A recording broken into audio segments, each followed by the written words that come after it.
नमस्कार दोस्तों, मैं किस्साबाज वाला लेकर आया हूँ विश्वविख्यात लेखकों की कहानियों का गुच्छा।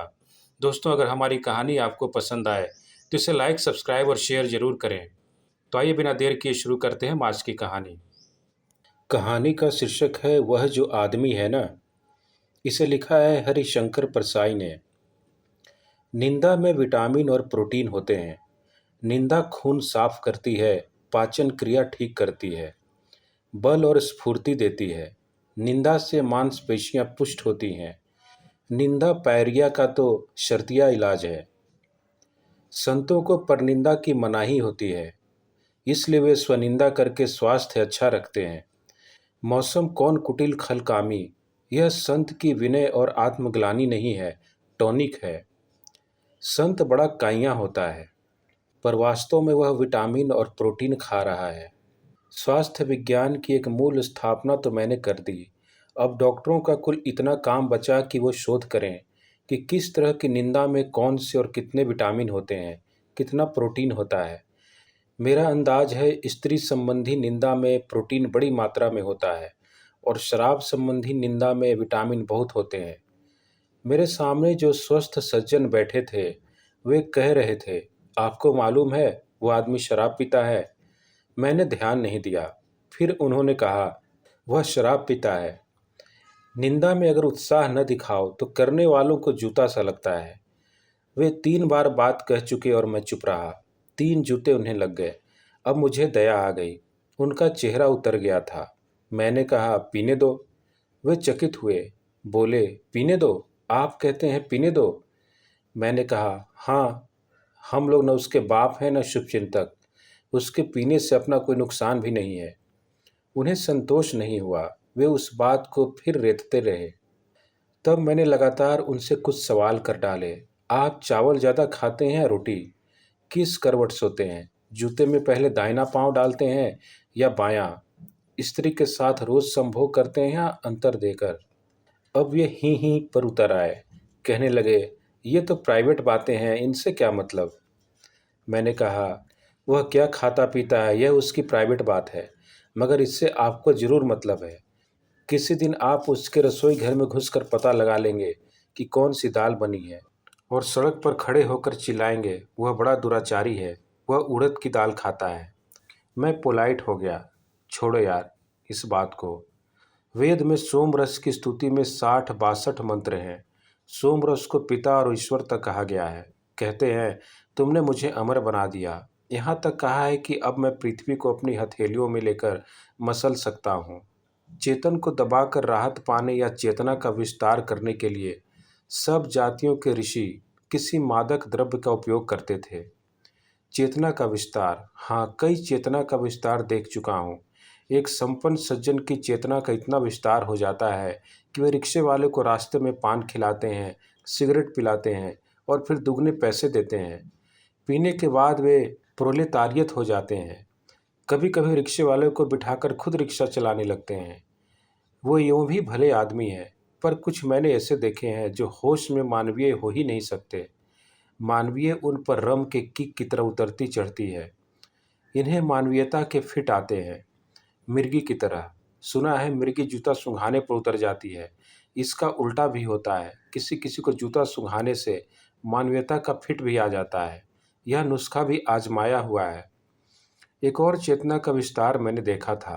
एक शाम रामविलास शर्मा के घर हम लोग बैठे थे। वे तो दुग्धपान करते हैं और प्रातः समय की वायु का सेवन करते हैं। यह रोडवेज के अपने कवि रामविलास शर्मा हैं। उनके एक सहयोगी की चेतना का विस्तार कुल 1.5 पेग में हो गया और वे अंग्रेजी बोलने लगे। कबीर ने कहा है, मन मस्त हुआ तब क्यों बोलें। यह क्यों नहीं कहा कि मन मस्त हुआ तब अंग्रेजी बोलें। नीचे होटल से खाना उन्हीं को खाना था। हमने कहा, अब इन्हें मत भेजो। ये अंग्रेजी बोलने लगे, पर उनकी चेतना का विस्तार जरा ज़्यादा ही हो गया था। कहने लगे, नो सर, नो सर, आई शैल ब्रिंग ब्यूटीफुल मुर्गा। अंग्रेजी भाषा का कमाल देखिए। थोड़ी ही पढ़ी है, मगर खाने की चीज़ को खूबसूरत से कह रहे हैं। जो भी खूबसूरत दिखा उसे खा गए। यह भाषा रूप में भी स्वाद देखती है। रूप देखकर उल्लास नहीं होता, जीभ में पानी आने लगता है। ऐसी भाषा साम्राज्यवाद के बड़े काम की होती है। कहा, India is a beautiful country, और छुरी कांटे से इंडिया को खाने लगे। जब आधा खा चुके तब देशी खाने वालों ने कहा, अगर इंडिया इतना खूबसूरत है तो बाकी हमें खा लेने दो।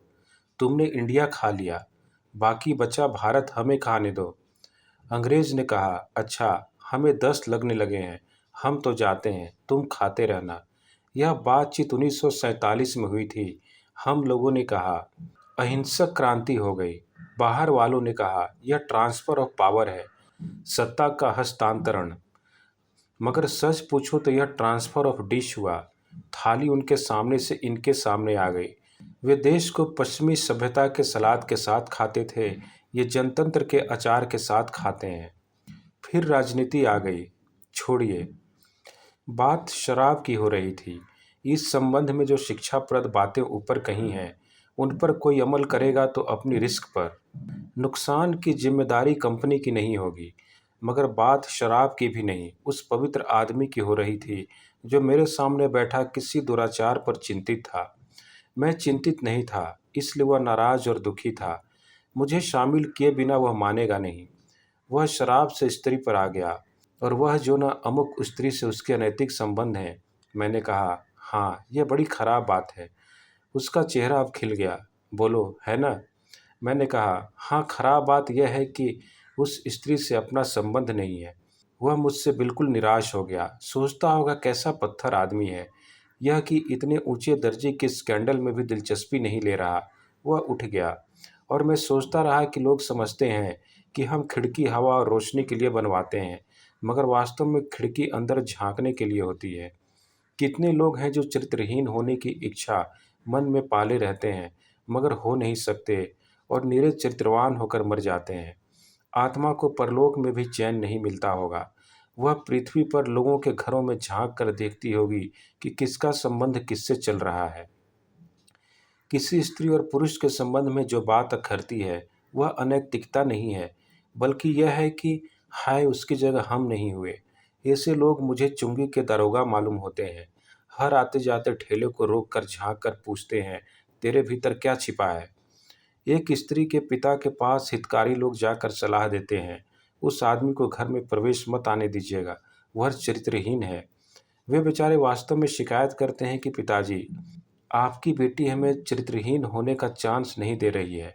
उसे डांटिए ना कि हमें भी थोड़ा चरित्रहीन हो लेने दे।